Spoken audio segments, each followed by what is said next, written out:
Doctor Asrar Ahmad मरहूम ने बरसों पहले दुनिया के हालात और बिलखसूस मशरक वस्ता के हवाले से जो बातें कही थीं, वो आज हमारे सामने हरफ ब हरफ सच साबित हो रही हैं। उन्होंने कुरान और हदीस का गहरा मुतालिया करने के बाद पहले ही बता दिया था कि आने वाले वक्त में यहूदी किस तरह अपनी चालें चलेंगे और इनका अगला निशाना कौन होगा। हाल ही में हमने देखा कि इसराइल ने ईरान पर बराह रास्त हमला कर दिया और खामनेई साहब समेत ईरान के अहम रहनुमा और आला क़यादत शहीद हो चुकी है।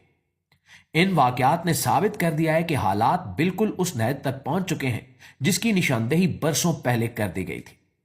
इसराइल अब खुलकर सामने आ चुका है और इसकी जारियत किसी से ढकी छुपी नहीं रही। जो पेशगोइयां कल तक लोगों को महज जुबानी बातें लगती थीं, आज वो हकीकत का रूप धार चुकी हैं और दुनिया एक बहुत बड़ी जंग के दहाने पर खड़ी है। नाज़रीन, डॉक्टर असरार अहमद ने वाज़े अल्फाज में फरमाया था कि इसराइल की नजर सिर्फ फलस्तीन के छोटे टुकड़े पर नहीं है, बल्कि इसका असल और हतमी मंसूबा अजीम तर इसराइल का कयाम है। इस बड़े मंसूबे की राह में जो सबसे बड़ी रुकावट इन्हें नजर आती थी, वो ईरान और इसकी अस्करी ताकत थी। इन्होंने पेशगोई की थी कि इसराइल सबसे पहले ईरान पर हमला आवर होगा और इसकी ताकत को तोड़ने की भरपूर कोशिश करेगा। आज हालात बिल्कुल इसी रुख पर जा रहे हैं जो उन्होंने बयान किए थे। इसराइल ने ईरान के अंदर घुसकर हमले किए और वहां की आला कयादत को चुन चुन कर निशाना बनाया।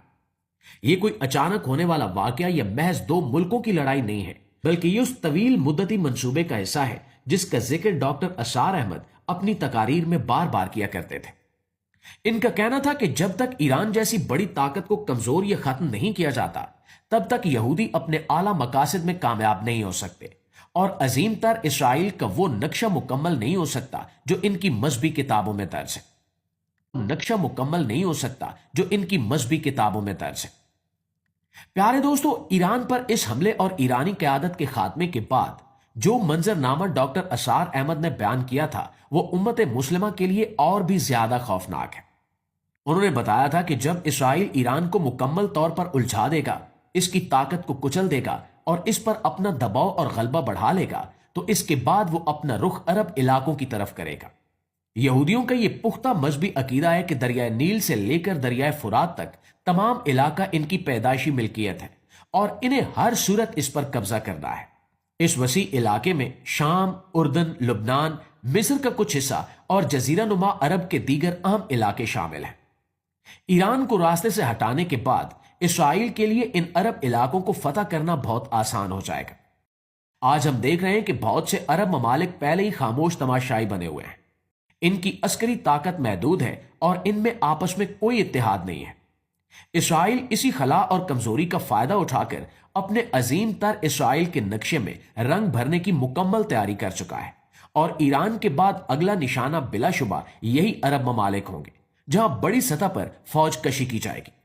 नाज़रीन, यहां पर एक और इंतहाई अहम बात का जिक्र करना जरूरी है जो सीधा हमारे नबी अकरम सल्लल्लाहु अलैहि वसल्लम की अहादीस मुबारका से जुड़ी हुई है। अहादीस में कुर्ब क़यामत की निशानियों और दजाल के ज़हूर के हवाले से वाज़े और तफसीली वाक़यात बयान हुए हैं। एक निहायत मशहूर और मुस्तनद हदीस है जिसमें बताया गया कि जब दजाल का ज़हूर होगा तो उसके साथ 70,000 यहूदी निकलेंगे जो उसके पैरोकार होंगे। हैरत अंगेज बात यह है कि यहूदी किसी आम जगह नहीं बल्कि ईरान के इलाके इस्फहान से निकलेंगे और इन्होंने खसूसी किस्म की डॉक्टर असरार ने इस हदीस को मौजूदा हालात के साथ जोड़कर जो बसीरत फ्राहम की थी, वो आज ठीक ठीक पूरी होती नजर आ रही है। इस्फहान ईरान का एक इंतहाई अहम शहर है, लेकिन एक आम जहन में यह सवाल उभरता है कि वहां इतनी बड़ी तादाद में यहूदी कैसे आएंगे। अब जिस तरह से हालात तब्दील हो रहे हैं और इसराइल ईरान पर गालिब आ रहा है, इस हदीस की सच्चाई का अमली नमूना हमारे सामने आने वाला है। मुआज़िज़ दोस्तों, इस हदीस को आज के तेजी से बदलते हुए हालात के तनाजुर में वाज़े तौर पर देखिए। जब इसराइल ईरान पर मुसलसल हमले कर रहा है और वहां के हालात अजीम तबाही की तरफ जा रहे हैं, तो इस बात के कवी इम्कानात पैदा हो चुके हैं कि यहूदी इस्फहान के इलाके पर अपना मुकम्मल असर व रसूख काम कर लेंगे या वहां बाकायदा काबिज हो जाएंगे।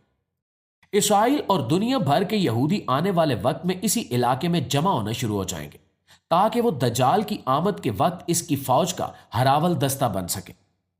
हदीस में जो इस्फहान के 70,000 यहूदियों का जिक्र है, वो अब बिल्कुल सच साबित होने जा रहा है, क्योंकि जमीनी हकायक बिल्कुल इसी तरफ इशारा कर रहे हैं।